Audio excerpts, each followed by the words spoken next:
ईशान्य मुंबई लोकसभा के शिवसेना यूबीटी के उम्मीदवार संजय दीना पाटिल के क्षेत्र विक्रोली में पहुंचे आदित्य ठाकरे ने बीजेपी गठबंधन की जमकर खिंचाई करते हुए कहा कि इन्हें कई सीटों के लिए उम्मीदवार भी नहीं मिल रहे।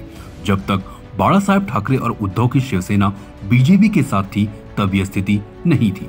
महाराष्ट्र को तोड़ने और संविधान को बदलने की कोशिश करने वालों को मतदाता जवाब देंगे, ऐसा दावा आदित्य ठाकरे ने किया है।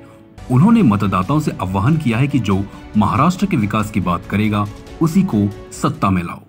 आजचा प्रतिसाद आपण पाहताय, तुफान प्रतिसाद आहे।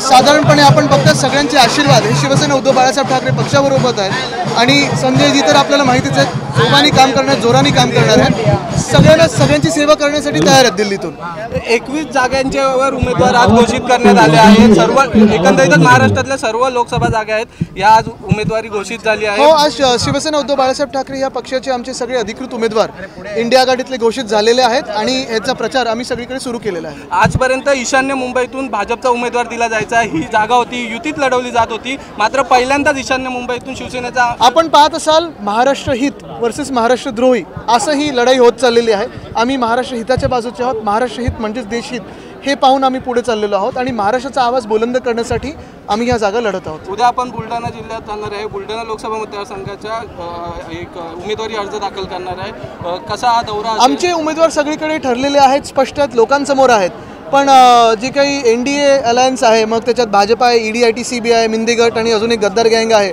त्यांच्या उमेदवारांची भांडणं आणि जे काय ते लोकांसमोर आहेत। आपण जर पाहत असाल तर मुंबईत देखील भाजपला अजून उमेदवारच मिळत नाहीयेत आणि मुद्दाम मी हे सांगतोय कारण अनेकदा ते उमेदवार रिप्लेस करतात। त्याचं कारण एकच आहे, जे भ्रष्ट आहेत त्यांच्यात आता बोली लागत आहे आणि ज्यांचे परफॉर्मन्स खराब आहेत त्यांना बदलतात पण दिसत नाहीत कुठे। कल्याण पालघरच्या जागेवर आपल्याकडनं आज उमेदवार जाहीर झाले आहेत, मात्र समोरून अजून उमेदवार जाहीर होत नाही। तुम्ही चॅलेंज देखील देऊन आला, कारण समोर जे आहेत ते भ्रष्ट उमेदवार, कदाचित भ्रष्ट पक्ष आहेत आणि आपण पाहत असाल मुद्दामून हेच पुन्हा एकदा सांगेन, कारण उमेदवार मिळत नाहीत, कारण जे महाराष्ट्र विरोधात उभे राहणार आहेत त्यांच्यासोबत कोणीच राहणार नाही। आता जनता तर त्यांच्यासोबत नाही। आदित्य ठाकरे ॲक्शन मोडवर दिसत आहेत लोकसभा निवडणुकीमध्ये, मग आदित्य ठाकरे 21च्या 21 उमेदवारांचे अर्ज भरायला जाणार आहेत का? आता जेवढे जमतात तेवढे जातोय, कारण काही उमेदवार एकाच दिवशी भरतात, अंतर मोठी असतात, मग बघू जसं जमेल तसं। गुजराती वर्सेस मराठी असा काही सामना आहे मला वाटत नाही। महत्त्वाची गोष्ट हीच आहे, जे महाराष्ट्र हिताचे लोक आहेत, महाराष्ट्र हित विचार करणारे आहेत, महाराष्ट्रासाठी लढणारे आहेत, ते सगळे आमच्या सोबत आहेत, त्याच्यात सगळेच भाषिक आहेत।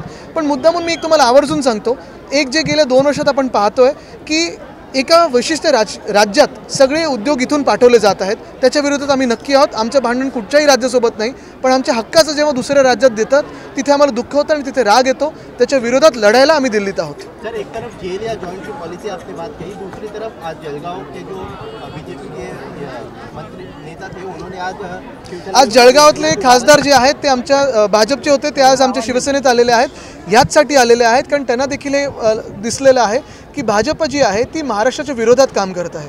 करण पवार यांना उमेदवारी देऊन एक वेगळा असा आदर्श ठाकरेंच्या शिवसेनेने ठेवला आहे, युवा असं नेतृत्व दिलं आहे। खरं तर उन्मेष पाटील हे विद्यमान खासदार होते, मात्र त्यांना भाजपने तिकीट नाकारली होती, कुठेतरी आशावादी होते ते तुमच्याकडून। मला वाटतं उन्मेषजींनीच आज आपण पाहिलं असेल, उद्धव साहेबांची चर्चा करून, संजय राऊत साहेबांची चर्चा करून जे काही ठरवलेलं आहे ते आज लोकांसमोर आलेलं आहे। केंद्र की जो सरकार है उन्होंने 10 साल, उनका जो 10 साल का कार्यकाल है उसको लेकर एक पत्र जारी किया और ये नागरिकों से अपील की है कि 2024 में वो भी नागरिक होने से दुनिया अप्रैल फूल डे एक दिन पे सेलिब्रेट करती है, 1 अप्रैल को। हम पिछले 10 सालों से अच्छे दिन सेलिब्रेट करते आए, अभी बहुत हुआ अच्छे दिन का जुमला, अभी तो काम करेंगे। तो इसलिए इंडिया आघाड़ी को अगर आप देखें तो बहुमत से सरकार बनेगी। CEN न्यूज, देश प्रदेश की ताजा तरीन खबरों के लिए CEN न्यूज को सब्सक्राइब करें और रहें पल पल की खबर से हर पल बाखबर।